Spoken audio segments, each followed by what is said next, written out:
I'm confident that the judge will say that secondary market sales are not in play, that secondary market sales of XRP are not securities, that the token itself is not a security. And I say that just because of XRP holders amicus brief, Coinbase amicus brief, Blockchain Association, Digital Chamber of Commerce, and the slew of others, Spin the Bits, everyone else, that Tap Jets, iRemit, all of that. There's so much attention on this case. I think she will feel morally obligated to have to address those issues, even though she technically doesn't. If she wanted to try to avoid them, I don't think she will. I think we have a great judge, and we will see. With that, everybody have a good day.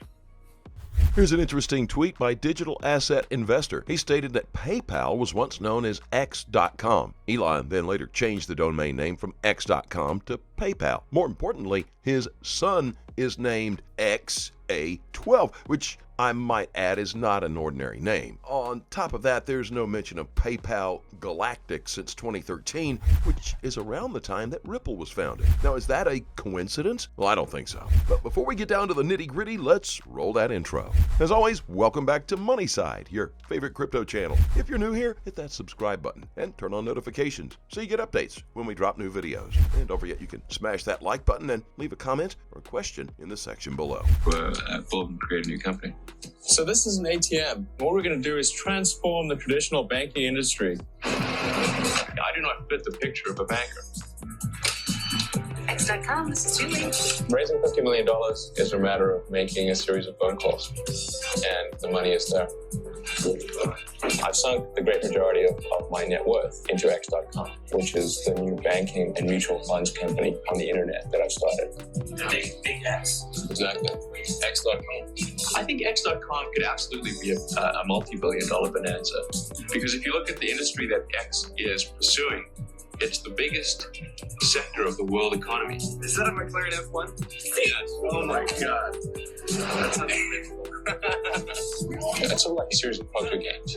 Recently, a thought has been crossing my mind. What if Elon Musk is behind XRP? Yeah, it sounds outrageous, since he's always been a champion for Dogecoin, even adding its logo on Twitter recently, but let that sink in for just a second. I mean, what if he was behind XRP, or even partnered with David in the building of it? He probably wouldn't disclose it so openly. In fact, Elon Musk, since a single tweet from him can revive a dying coin like Doge, imagine him being the founder of an innovative idea such as XRP. To ensure the price doesn't come crushing down after it's surged to the top, he would probably have to work behind the curtains. I know how this sounds, but imagine if for some reason it were true. That means this coin is grossly undervalued and will soon take over the entire crypto space. As many of us know, the U.S. economy appears to be on the verge of collapse. There are so many articles that suggest we could be looking at a shift in the power from the U.S. dollar as the world reserve currency to another. Granted, we've had several news stories over the years predicting the end of the dollar, which turned out to be untrue, but the current conditions present a unique opportunity for another currency to take over the top spot, and it could be a cryptocurrency.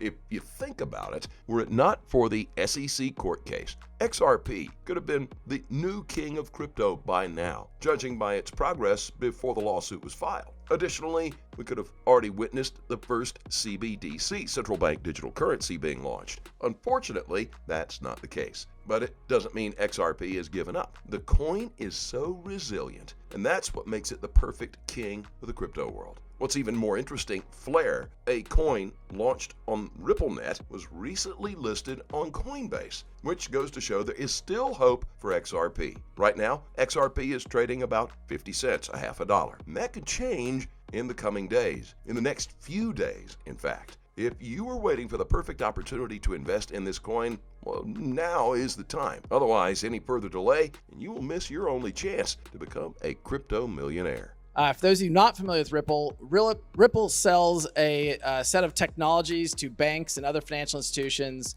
that dramatically accelerate the ability for banks and regulated financial institutions to settle transactions between each other. We have a series of products ranging from fiat to fiat transactions, also transactions leveraging digital assets native to our tech stack is a digital asset called XRP that we allow banks to eliminate the need for pre-funding.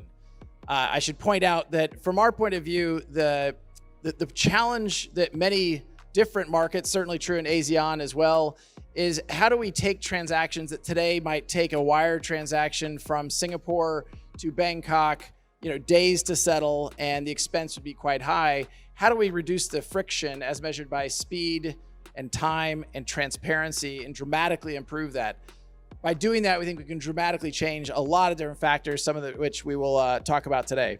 How do we take transactions that today might take a wire transaction from Singapore to Bangkok, days to settle, and the expense would be quite high? How do we reduce the friction as measured by speed and time and transparency and dramatically improve that?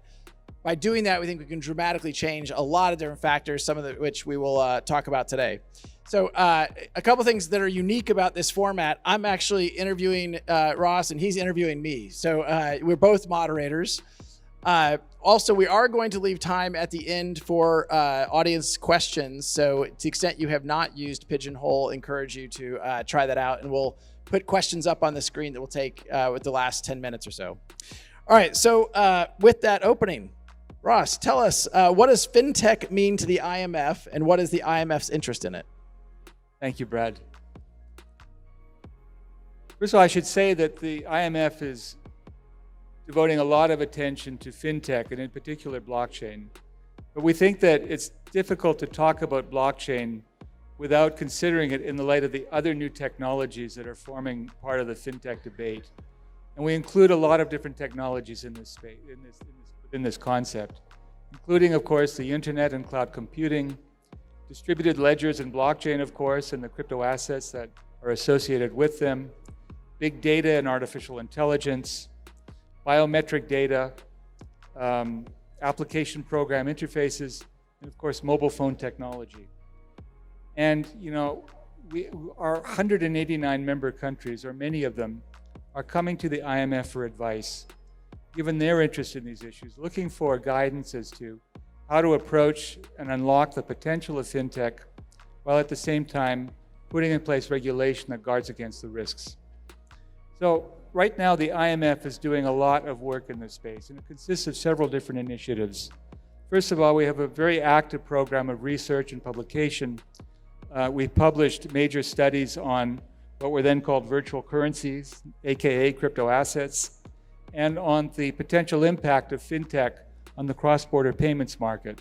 As always, do your own research and always trade safely, guys. Please keep in mind, we're not a licensed financial advisor. All videos on this channel are intended for entertainment purposes only. Let us know what you think in the comment section below, and let's have a conversation. Thank you as always for watching. Don't forget to like this video. Please click on that subscribe button below and turn on notifications so you get informed when we drop new video. We'll look forward to seeing you on the next Money Side.